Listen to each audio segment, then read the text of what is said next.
नमस्कार, मैं हूं स्टार जैन और हमारी खास पेशकश किसमें कितना है दम में आपका स्वागत है। यहाँ महाराष्ट्र राज्य के गोंदिया विधानसभा में हम मौजूद हैं और यहाँ पर काफ़ी कड़ा मुकाबला इस बार देखने को मिल रहा है और सीधा मुकाबला जो है बीजेपी और कांग्रेस के बीच में है। बीजेपी से बात करें तो विनोद अग्रवाल चुनावी मैदान पे हैं, जो पिछले बार निर्दलीय यानी बीजेपी से बगावत करते निर्दलीय चुनाव लड़ा था और जीत हासिल की थी। वहीं कांग्रेस की तरफ से बात करें तो गोपाल अग्रवाल चुनाव मैदान में है, जो पहले लगातार 5 बार के यहाँ पर देखा जाए तो कांग्रेस से जनप्रतिनिधि चुनते आए हैं। 3 बार एमएलए रहे हैं और 2 बार एमएलसी रहे हैं। हालांकि पिछले चुनाव में उन्होंने कांग्रेस से इस्तीफा देते हुए बीजेपी ज्वाइन किया था और बीजेपी की टिकट पर चुनाव लड़े थे। हालांकि उन्हें हार का सामना करना पड़ा था, जिसके बाद वो वापस कांग्रेस प्रवेश किए और इस बार कांग्रेस की टिकट से चुनाव लड़ रहे हैं। तो कुल मिलाकर ये है कि पिछला मुकाबला भी जहाँ गोपाल अग्रवाल और विनोद अग्रवाल के बीच में था, इस बार भी यही स्थिति है और इस बार दोनों बीजेपी और कांग्रेस से चुनाव मैदान पे है। तो आइए पूरे विधानसभा का दौरा करेंगे, दोनों प्रत्याशियों से बात करेंगे, जनता से बात करेंगे और देखते हैं कि कौन प्रत्याशी कितना दम लगा रहा है।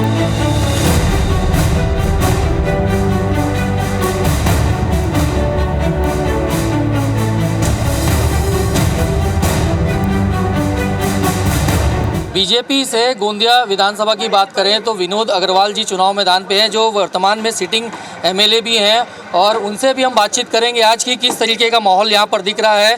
और लगातार आपको बता दूं कि गोंदिया एक बार हाई प्रोफाइल सीट है, उनसे बातचीत करेंगे प्रचार के दौरान किस तरीके के मुद्दे हैं और क्या कुछ है, क्या माहौल दिख रहा है, पहले ये बताएंगे हम।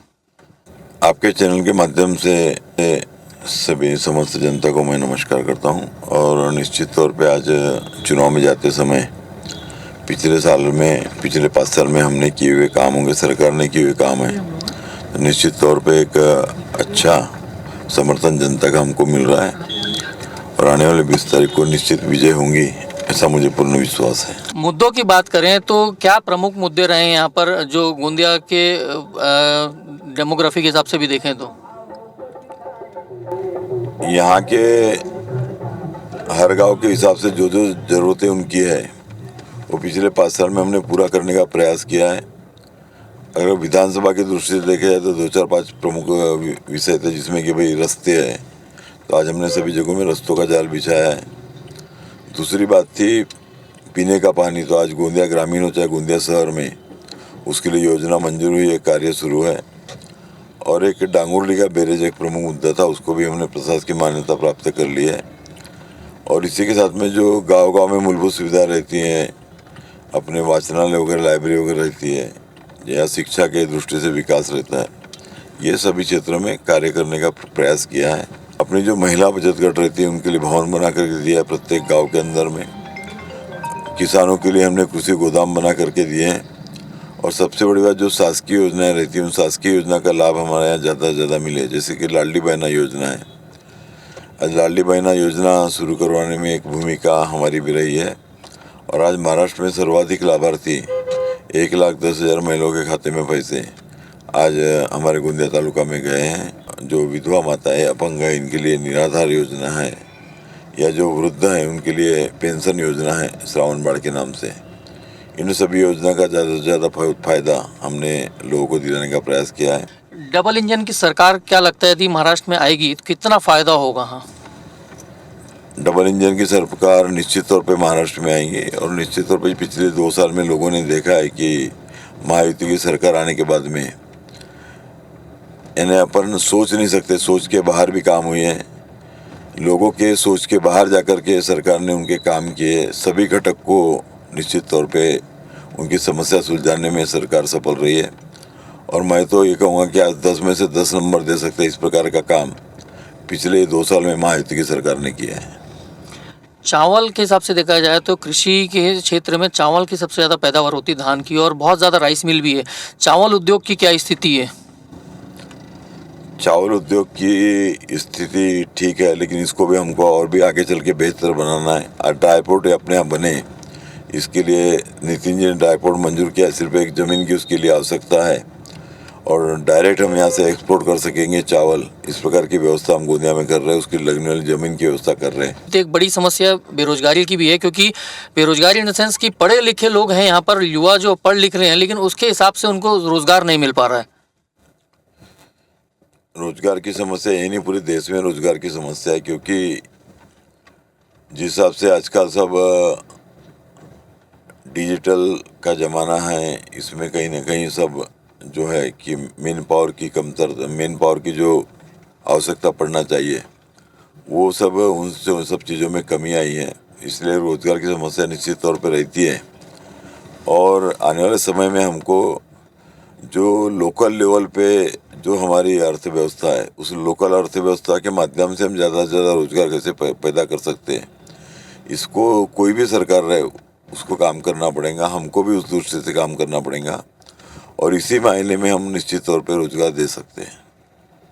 विनोद जी, विपक्ष की बात करें, आपके अगेंस्ट में जो है गोपाल अग्रवाल जी, उसको लेकर आप किस प्रकार का माहौल देख रहे हैं? कितना मजबूत उन्हें कैंडिडेट मांग रहे हैं? देखो, मैं अपने काम और हमने जो जनता को वैयक्तिक योजना का जो लाभ पहुंचाया है और जो विकास कार्य किए, ये जनता के सामने में रख रहे हैं। और आपने देखा कि भारी जन समर्थन आज जनता का हमारे साथ में है। और मुझे पूर्ण विश्वास है कि आज देश में मोदी जी की सरकार है, महायुति की सरकार राज्य में, और ये डबल इंजन की सरकार जो है, ये डबल इंजन की सरकार को सभी लोग बरकरार रखना चाहेंगे, और निश्चित तौर पे आने वाले समय में पूर्ण समर्थन हमको मिलेगा, ऐसा मुझे पूर्ण विश्वास है। अच्छा, एक बात ये भी जानने में मिली है, वो कह रहे हैं बार बार कि ये उनका आखिरी चुनाव है, तो क्या एक सहानुभूति वोट लेने की भी कोशिश है? क्या किस रूप से देखते हैं इसे? वो कितना ही प्रयास करे, वो आखिरी चुनाव अपने बच्चों का पुनर्वसन करने के लिए, उनको सेटल करने के लिए वो चुनाव लड़ रहे हैं। और ये आखिरी चुनाव उनका जो है, ये जनता उनको अब आखिरी चुनाव ही करने वाली है, उनको घर पे बैठाने वाली है। जनता ने मन बना लिया है। मैंने तो उनको आह्वान किया हूँ कि एक बार खुली चर्चा हो जाए, डिबेट हो जाए, उनके 27 साल के काम, हमारे 5 साल के काम पर चर्चा हो जाए। अगर उनके 27 साल से हमारे 5 साल के कहीं भी काम कम निकलते हैं, तो वो जो सज़ा हमको जनता देंगे उस सज़ा हम मंजूर है। इस प्रकार का मैंने उनको नम्रतापूर्वक आह्वान किया हूँ, और मुझे पूर्ण विश्वास है अभी तक कि उन्होंने आह्वान को स्वीकारा नहीं है। और जनता को गाँव-गाँव में पता है कि हमारे द्वारा किए गए कार्य कितने हैं, आज जनता ये बखूबी जानती है। अच्छा, किसानों की बात करें तो किस प्रकार से देखते हैं यहाँ पर किसानों का विकास हो रहा है? क्योंकि कृषि आधारित क्षेत्र है और धान की पैदावार बम्पर होती है यहाँ पर। यहाँ पर 90% के ऊपर में धान पैदा करने वाला किसान है, और इनको हम अभी 20,000 रुपये प्रति हेक्टर का बोनस दे रहे हैं, और इनको एक प्रकार से प्रोत्साहन देने का काम हम कर रहे हैं। और आने वाले समय में निश्चित तौर पे आज जो बड़े पैमाने पर यहाँ पर कृषि पर आधारित उद्योग है, तो किसानों को इसका कहीं ना कहीं थोड़ा बहुत फ़ायदा आज निश्चित तौर पे होता है। और मुझे पूर्ण विश्वास है कि आने वाले समय में इसका हमको फायदा होगा। ठीक है भैया। लगातार आप लोगों से मिल रहे हैं, क्या रिस्पांस मिल रहा है लोगों का? जनता का रिस्पांस निश्चित तौर पे हमारे साथ में है, और जनता, आप कोई भी गांव में जाइए, कोई भी क्षेत्र में जाइए, मैंने 5 साल तक के पूरी ईमानदारी के साथ में जनता की सेवा की है। उनके सुख दुख में खड़ा रहा हूँ, उनको सरकार की योजना का लाभ दिया हूँ, विकास किया हूँ, और ये सब बातें हमारे लिए बहुत पॉजिटिव है, और इसलिए जनता का समर्थन हमको निश्चित तौर पे मिल रहा है। क्योंकि आपकी लोकप्रियता थी शायद, इसलिए आपने निर्दलीय चुनाव लड़ा, उसके बाद भी जीते, तो क्या वजह रही थी, थोड़ा वो भी बताएंगे? देखो, मैं बचपन से भारतीय जनता पार्टी का कार्यकर्ता हूँ। मैं भारतीय जनता पार्टी के सभी पद पर काम किया हूँ। 6 साल तक के जिलाध्यक्ष भारतीय जनता पार्टी का रहा हूँ। 2014 में मैंने चुनाव लड़ा था, उस समय मैं यहाँ पर क्षेत्र में नया था, हम बहुत कम अंतर से उस समय आ रहे थे। और 2014 से 2019 तक के भारतीय जनता पार्टी को गोंदिया विधानसभा में बढ़ाने के लिए पूरा प्रयास हमने किया, लेकिन ऐन वक्त पर अवसरवादी लोग हमारे बीच में आ गए, और इसलिए जनता ने उनको सबक सिखाया और हमको मौका दिया। धन्यवाद। चलिए, विनोद अग्रवाल जी, उनसे हम बातचीत कर रहे थे, और साफ उनका कहना है कि वो जनता के बीच में जा रहे हैं अपने कामों को लेकर। उन्हें पूरा विश्वास है कि पिछले 5 सालों में जिस तरीके से उन्होंने जनता की सेवा की है, जनता के विकास कार्य किए हैं, उन्हें पूरा विश्वास है कि जनता उन्हें एक बार दोबारा मौका देगी।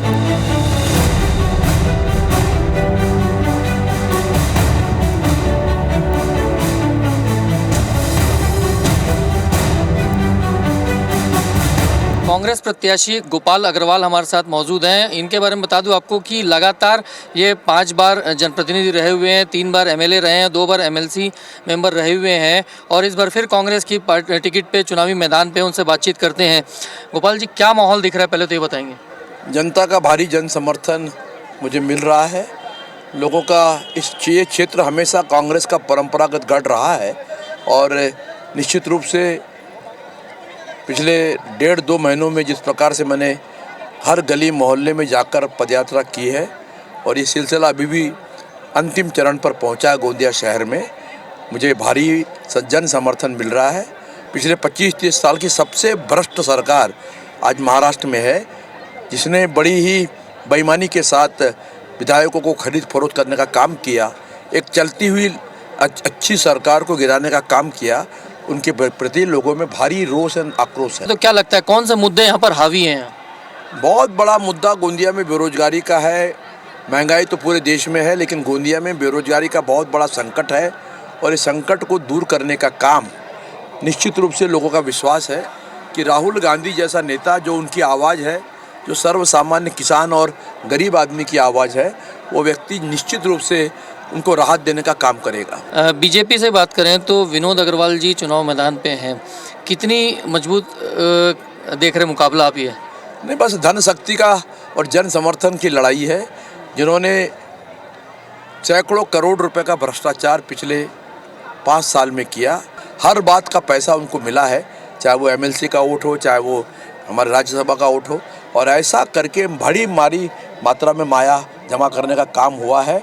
हमारे हमारा विधानसभा के चुनाव की घोषणा के तुरंत पहले, यानी उसी दिन सवेरे, उन्होंने 500 करोड़ के टेंडर सारे ठेकेदारों को अपना टेंडर विड्रा करने के लिए हमारे राज्य के उप मुख्यमंत्री के यहाँ से फ़ोन भी करवाया और वो सारे लोगों को टेंडर भरने नहीं दिया।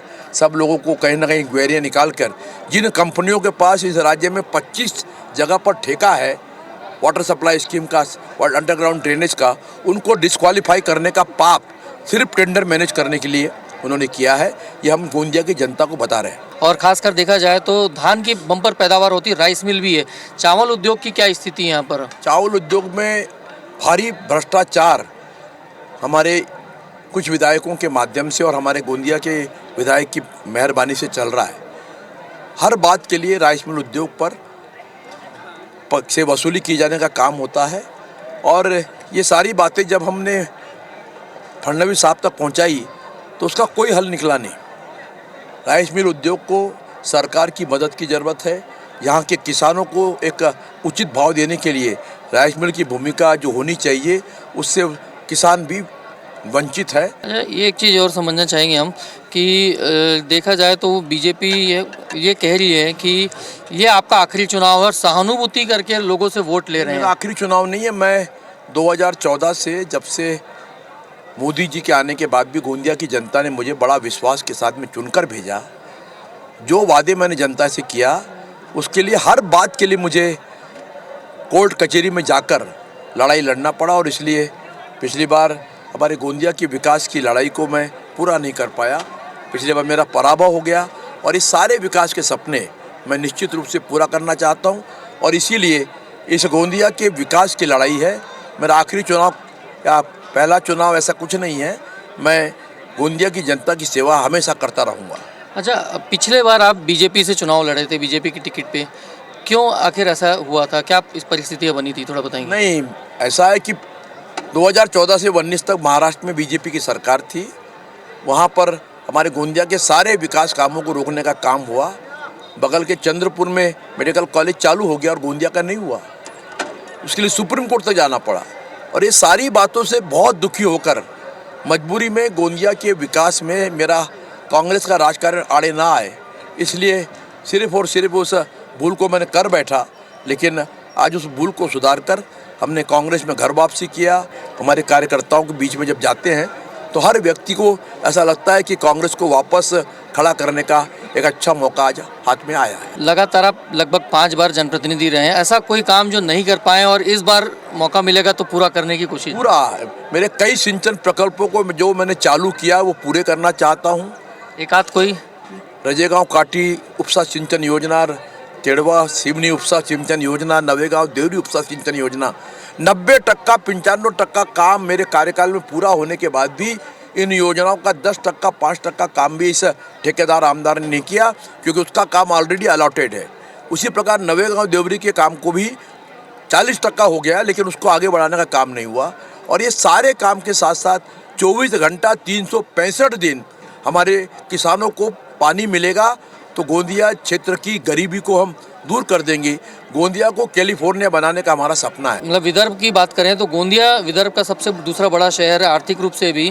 एजुकेशन की क्या स्थिति है यहाँ पर, खासकर हम स्वास्थ्य सुविधाओं की बात करें? यहाँ पर अपने मेडिकल कॉलेज सुप्रीम कोर्ट की मदद से लेकर आए। अब इसके साथ साथ हम गोंदिया में उसका दवाखाना वगैरह पूरी बिल्डिंग बना करके यहाँ के लोगों को एक अच्छी स्वास्थ्य की सुविधा, जिसका लाभ पूरे हमारे बगल के बालाघाट ज़िले के लोगों को भी मिलने वाला है, गोंदिया ज़िले की भी लोगों को मिलने वाला है। मैं अगले 2 साल में वो पूरा 1000 करोड़ का प्रोजेक्ट बहुत जल्द पूरा करने का मेरा लक्ष्य है। डांगुरली का बंधारा बनने के बाद में गोंदिया शहर के लोगों को और पूरे ग्रामीण अंचल को 24 घंटा पीने का पानी मिल सकेगा, इस बात की मेरी गारंटी है। साथ ही साथ गोंदिया के नौजवानों को रोजगार देने वाला शिक्षण जो मैं पॉलिटेक्निक कॉलेज और नर्सिंग से दिलाने का काम कर रहा हूँ, हमारे ITI को विस्तार करना है। ये सारे कॉलेजेस का जो प्रवेश क्षमता है बहुत कम है, इनको हम बढ़ाने का काम करेंगे। तो युवा पढ़ लिख के बैठे हैं, लेकिन एक रोजगार बड़ा समस्या है। जी, मैं आपको मुझे खुशी हो रही है, आपने बड़ा अच्छा प्रश्न किया। मैं जब परसों राहुल जी के साथ में हमारे एयरपोर्ट से लेकर गोंदिया तक आया तो उन्होंने मुझसे पूछा कि आपके गोंदिया में सबसे बड़ा प्रश्न क्या है, क्या समस्या है? मैंने कहा साहब बेरोजगारी का प्रश्न है, और इसके लिए आपको इस गोंदिया में बड़ा उद्योग लाने का काम करना चाहिए। गोंदिया के लोग आपको बहुत प्रेम करते हैं और आपने इसमें हमारी मदद करना चाहिए।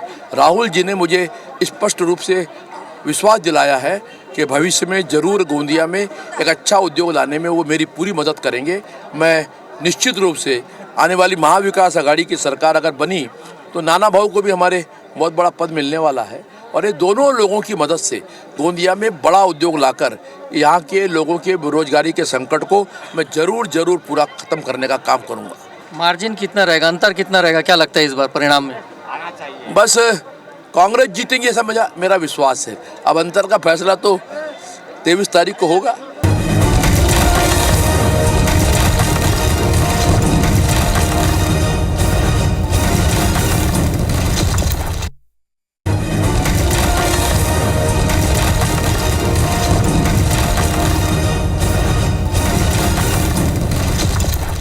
गोंदिया विधानसभा में मौजूद हैं और जनता क्या सोच रही है उनसे हम बातचीत करते हैं। क्या माहौल दिख रहा है, थोड़ा बताएंगे पहले आप लोग? सर माहौल तो लग रहा है कि मतलब हमारे भाऊ आएंगे, क्योंकि सर जो 1500 रुपये मिल रहा है वो बहुत बड़ी एक हेल्प है हम महिलाओं के लिए। कौन है आपके भाऊ? भाऊ जी है हमारे विनोद अग्रवाल भैया। किस प्रकार का माहौल दिख रहा है? लगातार बीजेपी कांग्रेस सब आपके पास आ रहे होंगे, लेकिन कैसे भाऊ को देख के सबको उम्मीद है कि भाऊ आएंगे करके। अच्छा, मुद्दा क्या है यहाँ का, क्या लगता है विकास किस तरीके से हुआ आपको दिखता है?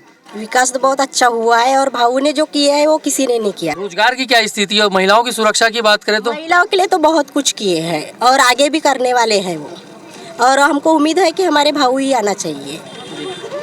क्या कहेंगे, किसका माहौल ज़्यादा लग रहा है, बीजेपी या कांग्रेस? बीजेपी का कमल आना चाहिए, भाऊ जीतना चाहिए। और जो लाडली बहन की योजना है वो तो मेरे को बहुत अच्छी लगी, और सब बहनाओं के लिए तो वो तो बहुत, अभी तो 2100 रुपये होने वाले सुन के तो हमको तो बहुत ज़्यादा खुशी हुई है। चुनाव हो रहा है आप लोग क्या स्थिति दिख रही है, क्या माहौल लग रहा है और कैसा नेता आप उम्मीद कर रहे हैं?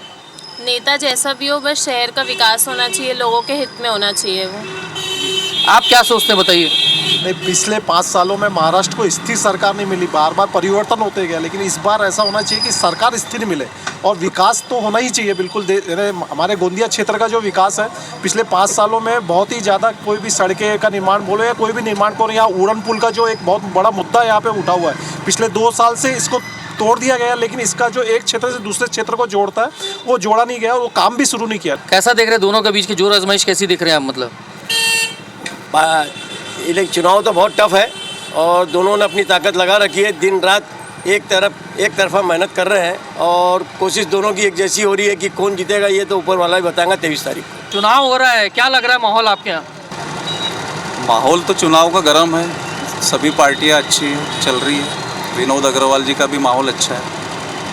मुद्दे क्या लग रहे हैं आपको? मुद्दे कुछ नहीं है, पब्लिक अपना अपना माइंड सेट करी हुई है। और कर्मचारी है, हमारा मुद्दा है जूनी पेंशन, वोट फॉर OPS। आपको क्या लग रहा है, बताइए, चुनावी माहौल क्या है यहाँ? चुनावी माहौल तो गर्म है, दोनों 50-50 में है। हम मुद्दे सबसे बड़ी बात बेरोजगारी है, महंगाई। क्या लग रहा है चुनावी माहौल आपके यहाँ? भाई अभी तो हमारे यहाँ विनोद अग्रवाल का माहौल चल रहा है, क्योंकि उन्होंने काम ही ऐसा किए कि अपने क्षेत्र में, गांव में किसानों के लिए, गरीबों के लिए बहुत ज़्यादा काम किए, तभी उन्हीं का माहौल है। आप क्या लगता है, बताइए क्या लग रहा है माहौल किसका दम है ज़्यादा यहाँ पर? दम तो विनोद अग्रवाल का ही दिख रहा है मेरे को। कांग्रेस? टक्कर तो दोनों में ही है, कांग्रेस का भी दिख रहा है, लेकिन कांग्रेस का उतना माहौल नहीं दिख रहा है, विनोद अग्रवाल का ज़्यादा। वन साइडेड है कि कड़ा मुकाबला लग रहा है, क्या लग रहा है आपको? नहीं, वन साइड आघाड़ी सरकार पूरी निकल जाएगी, ऐसा मेरा पूरा मतलब जीत रही है आघाड़ी सरकार, जीत रही है 100% जीत रही है। मुद्दे अभी क्या है, लेडीज की सुरक्षा नहीं हो रही, बस लाडली बहना देख के लोगों को फुसला रहे हैं, जो करना चाहिए वो नहीं हो रहा है ना। लोगों को लग रहा है लाडली बहना दे रहा है तो ये सरकार अच्छी है, सरकार चलाने के लिए, वो अपना ये सिक्का चलाने के लिए लाडली बहना देके औरतों को फुसला रहे हैं। चाचा आपसे बात करेंगे, क्या लग रहा है चुनावी माहौल यहाँ पर, बताइए।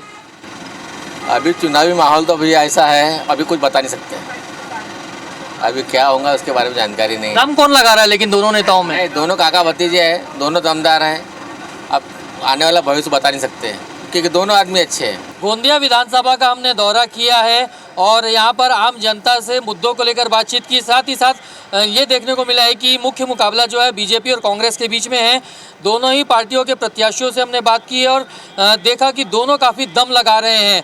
और मुद्दों की जहाँ तक बात करें तो प्रमुख मुद्दे यहाँ पर किसान हैं, साथ साथ बेरोजगारी एक बड़ा मुद्दा है और दोनों ही मुद्दों को लेकर बीजेपी के विनोद अग्रवाल या फिर कांग्रेस के गोपाल अग्रवाल दोनों अपनी अपनी बातें रख रहे हैं। और एक बात निकल के आ रही है कि दोनों एक बार अपनी पार्टी से बगावत करके वापस अपनी अपनी पार्टी से जुड़े हैं और यही वजह है कि पूरी ताकत लगा दी है दोनों ही नेताओं ने इस चुनाव को लेकर और यही स्थिति पूरी गोंदिया विधानसभा देखने को मिल रही है। और ये समझ में आया है कि दोनों प्रत्याशी जो है काफ़ी कुछ दम लगा रहे हैं। तो हमारी इस खास पेशकश में फिलहाल इतना ही, लेकिन आप देखते रहिए IBC 24।